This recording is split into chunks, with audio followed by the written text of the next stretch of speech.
स्नेहदा स्पन्दन स्नेहदा स्पन्दन।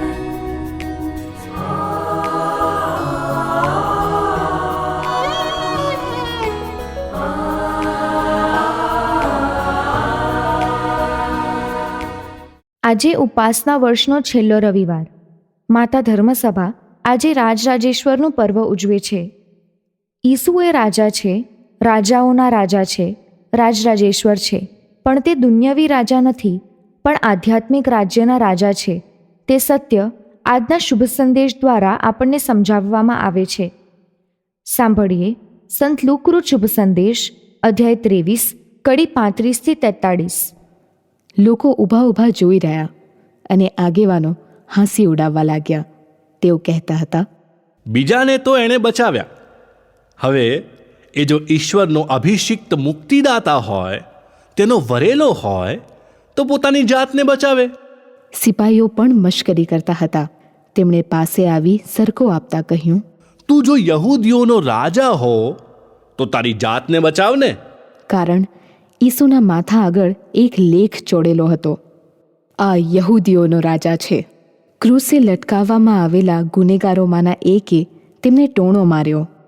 તું મુક્તિદાતા નથી તો તારી જાતને અને અમને બચાવ. પણ બીજાએ તેને ઠપકો આપીને કહ્યું, તને ઈશ્વરનોય ડર નથી? તને પણ એ જ સજા થયેલી છે. આપણી સજામાં પૂરો ન્યાય છે, કારણ આપણે આપણા કર્યા ભોગવીએ છીએ, પણ એ માણસે તો કશું ખોટું કર્યું નથી.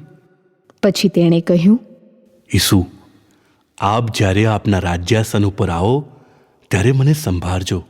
ઈસુએ તેને કહ્યું, હું તને ખાતરીથી કહું છું કે આજે તું મારી સાથે પુણ્યલોકમાં હશે. स्नेहदा स्पन्दन स्पन्दन। ઈસુને જ્યારે વધસ્તંભ પર લટકાવવામાં આવ્યા ત્યારે તેમના માથા ઉપર એક લેખ ચોંટાડવામાં આવે છે, આ યહૂદીઓનો રાજા છે. ક્રૂસ પરનું લખાણ ભલે વ્યંગમાં કે અન્ય કારણોસર લખાયું હોય, પણ તે સત્ય પોકારે છે કે ઈસુ રાજા છે. વળી ઈસુની સાથે જડાયેલો પેલો ગુનેગાર પણ સત્ય ઉચ્ચારે છે કે ઈસુ, આપ જ્યારે આપના રાજ્યાસન પર બિરાજો ત્યારે મને સંભાળજો. મતલબ કે તે પણ માને છે કે ઈસુ રાજા છે અને એક દિવસ તેમનું રાજ્ય આવવાનું છે. ઈસુ રાજા છે, પણ જુદા પ્રકારના રાજા છે. દુનિયાની રીતે આપણે જે રાજાઓથી ટેવાયેલા છીએ, જે રાજાઓની વાતો આપણે સાંભળી છે, તેમના જેવા ઈસુ રાજા નથી. તેઓ તો નમ્ર અને સમગ્ર માનવજાતનો ઉદ્ધાર કરનાર મહાન રાજા છે. ઈસુ નમ્ર હતા, એટલે જ તેઓ લાવલશ્કર સાથે ઘોડા પર બેસીને યરૂશાલેમમાં પ્રવેશવાને બદલે એક ખોલકા પર સવાર થઈને પ્રવેશે છે. આજનું પર્વ આપણને એ બાબત પણ સમજાવે છે કે આ જગતમાં વિવિધ સામ્રાજ્યો વચ્ચે વર્ચસ્વ જમાવવા માટે યુદ્ધો દ્વારા ખૂણામરકી સર્જાય છે, જ્યારે ઈસુએ તો ક્રૂસ ઉપર પોતાનું અમૂલ્ય લોહી વહાવી આપણા માટે સ્વર્ગનું રાજ્ય જીતી લીધું છે. આપણે એ ન ભૂલવું જોઈએ કે જ્યાં શાંતિ અને પ્રેમ છે, ત્યાં ઈશ્વરનું રાજ્ય અવશ્ય સ્થપાય છે. ઈસુ ઈશ્વરના પુત્ર છે, સમગ્ર સૃષ્ટિના શાસક છે. દર્શનના ગ્રંથના અધ્યાય 19ની 16મી કલમમાં ઈસુને રાજાઓના રાજા અને પ્રભુઓના પ્રભુ તરીકે દર્શાવેલ છે. દુન્યવી કોઈપણ રાજા કે શાસક કરતાં ઈસુનું શાસન અને સત્તા સર્વોચ્ચ છે. ઈસુની આ સર્વોત્તમ સત્તા અને મહિમાને માન આપવા માટે આપણે રાજરાજેશ્વરનું પર્વ ઉજવીએ છીએ. પણ જો આપણી નિષ્ઠા એ રાજા અને તેમના રાજ્ય પ્રત્યે ના હોય તો ખાલી આ પર્વ ઉજવવાનો શો અર્થ? શું આપણે ઈસુને આપણા રાજા તરીકે સ્વીકારીએ છીએ ખરા? અને જો સ્વીકારતા હોઈએ તો તેમના સંદેશનો અમલ કરીએ છીએ ખરા? તેમણે શીખવેલ જીવન મૂલ્યો અનુસાર જીવીએ છીએ ખરા? આજે ખાસ મનન ચિંતન કરીએ.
મને